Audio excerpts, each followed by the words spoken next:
নমস্কার বন্ধুরা, সিম্পল রন্ধনশালায় আপনাদের সকলকে স্বাগত। আজ আমি আপনাদের সঙ্গে একটি সুস্বাস্থ্যকর রেসিপি শেয়ার করে নিতে চলেছি। এই প্রচণ্ড গরমে স্বাস্থ্যকর খাবার খাওয়া অত্যন্ত প্রয়োজন, যাতে আমাদের শরীর খুব ভালো থাকে। এবং অবশ্যই মাছের ঝোল খাওয়াও খুবই প্রয়োজন এবং স্বাস্থ্যের পক্ষে ভালো। তাই আমি আজ আপনাদের সঙ্গে টাটকা চিংড়ি মাছের স্বাস্থ্যকর ঝোল রেসিপি শেয়ার করে নিতে চলেছি, যেটা খেতে হবে খুবই সুস্বাদু ও স্বাস্থ্যকর। চলুন বন্ধুরা, দেখে নিই কীভাবে খুব সহজে মাত্র কয়েকটা উপকরণ দিয়ে একেবারে ঘরোয়া পদ্ধতিতে সুস্বাস্থ্যকর চিংড়ি মাছের ঝোল রান্না করলাম, যেটা খেতে হবে খুবই সুস্বাদু। এবং অবশ্যই আমাদের চ্যানেলটিকে সাবস্ক্রাইব করে দিন এবং ভিডিওটি কেমন লাগলো সেটা আমাদেরকে জানান। তো চিংড়ি মাছের ঝোল রেসিপি রান্না করার জন্য প্রথমে কি কি লাগছে দেখে নেব। প্রথমে আমি একটি বড় পেঁয়াজ খুব ভালো করে কুচি করে নিয়েছি। তারপর 2 ইঞ্চি আদা, সেটাকে ভালো করে পেস্ট করে নেব। তারপর আমি চিংড়ি মাছটাকে খুব ভালো করে লাল লাল করে ভেজে নিয়েছি। চিংড়ি মাছটাকে খুব বেশি কড়া করে ভাজিনি, একটু নরম নরম করে ভেজেছি। তারপর কড়াইতে কিছুটা পরিমাণে সর্ষের তেল দিয়ে দেব।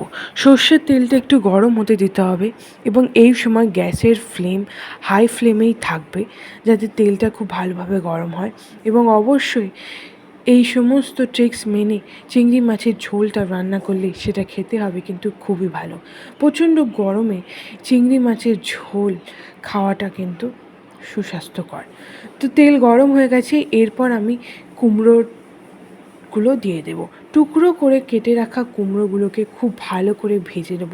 একটু লাল লাল করে সময় দিয়ে ভেজে নিতে হবে। একটু চাপা দিয়ে ভেজে নেব, যাতে সবজিগুলো খুব ভালো করে ভাজা হয় এবং খুব ভালো করে সিদ্ধও হয়। তো এটা একটু সময় নিয়ে ভালো করে ভেজে নেব কুমড়োগুলোকে। এবং কুমড়ো ভাজতে বেশি সময় লাগে না, 3 থেকে 4 মিনিটের মধ্যেই কিন্তু এটা খুব ভালো করে ভাজা হয়ে যায়। দেখুন বন্ধুরা, বাদামি রং হয়ে গেছে, অর্থাৎ কুমড়োটা কিন্তু খুব ভালো করে ভাজা হয়ে গেছে। এরপর আমি কুমড়োগুলোকে একটি পাত্রে তুলে নেব। আজ আমি কুমড়ো আলু দিয়েই কিন্তু চিংড়ির ঝোলটা বানাবো, তাই কুমড়োটাকে আগে থেকে খুব ভালো করে ভেজে নিচ্ছি। এরপর আমি আরও কিছুটা পরিমাণ সর্ষের তেল দিয়ে দেবো। পুরো রান্নাটাই আমি সর্ষের তেলে করেছি, তাতে স্বাদ হবে কিন্তু খুবই ভালো। এরপর টুকরো করে কেটে রাখা আলুগুলোকে ভেজে নেব। 2টো মাঝারি সাইজের আলু নিয়েছি এবং যতটা তরকারি রান্না হবে সেই অনুযায়ী কিন্তু সবজি দিতে হবে। তো আলুগুলোকেও কিন্তু বাদামি রঙের করে ভেজে নিয়েছি এবং চাপা দিয়েই খুব ভালো করে ভেজে নিয়েছি, যাতে এটা খুব ভালোভাবে ভাজা হয়ে যায়। আলুগুলো খুব ভালো করে ভাজা হয়ে গেছে। এরপর আমি আলু ভাজাতেই কাটা পেঁয়াজ কুচি খুব ভালো করে দিয়ে দেব। পেঁয়াজ কুচিটা আলুর সাথেই দিয়ে দিলাম, যাতে এটা হালকা হালকা ভাজা হয়, কারণ পেঁয়াজ কুচিটা একটু হালকা ভাজতে হবে, খুব বেশি কড়া করে ভাজতে হবে না। এবং এই সময় গ্যাসের ফ্লেম হাই থাকবে, হাই ফ্লেমেই পুরো তরকারিটা করতে হবে।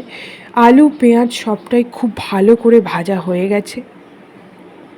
এরপর আমি এতে একে একে কয়েকটা মশলা দিয়ে দেব। প্রথমে দিয়ে দিচ্ছি 5 ফোড়ন। 5 ফোড়নটা আপনারা আগেও দিতে পারেন, তবে আমি এখনই 5 ফোড়নটা দিচ্ছি। তারপর দিয়ে দিচ্ছি 1 চামচ আদা আর জিরে বাটা। আদা আর জিরেটাকে আমি একসঙ্গে বেটে নিয়েছি, আপনারা চাইলে আলাদা করেও দিতে পারেন। আদা জিরেটা দেওয়ার পরে খুব ভালো করে মশলাগুলোকে ভেজে নিতে হবে এবং এর সাথে সাথেই আমি কুমড়ো ভাজাটাকেও দিয়ে দিচ্ছি। এটাকে একটু সময় ধরে কষিয়ে নিতে হবে, যাতে আদা জিরের কাঁচা গন্ধটা চলে যায়।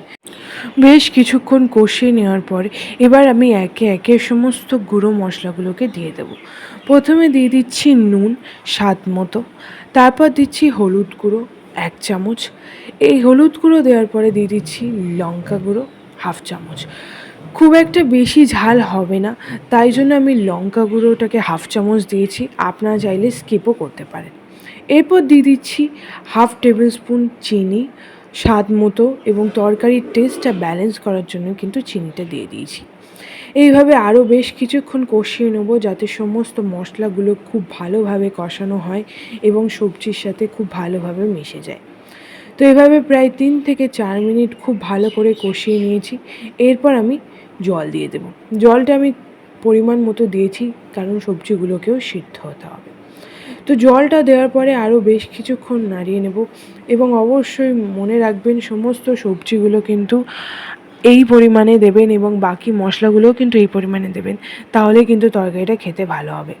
প্রায় 4 থেকে 5 মিনিট চাপা দিয়ে খুব ভালো করে ফুটিয়ে নিয়েছি।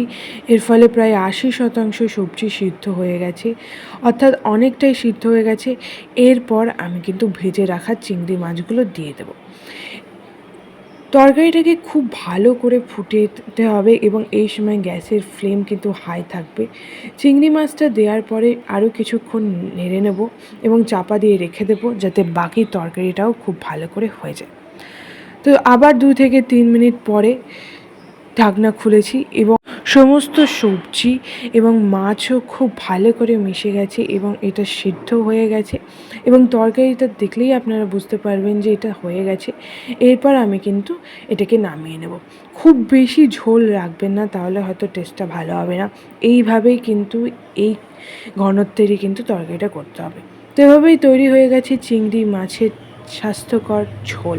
প্রচণ্ড গরমে আমরা অবশ্যই সকলে ঝোল খেতে পছন্দ করি, তাই এটা আমাদের অবশ্যই প্রিয় খাবার হয়ে উঠবে।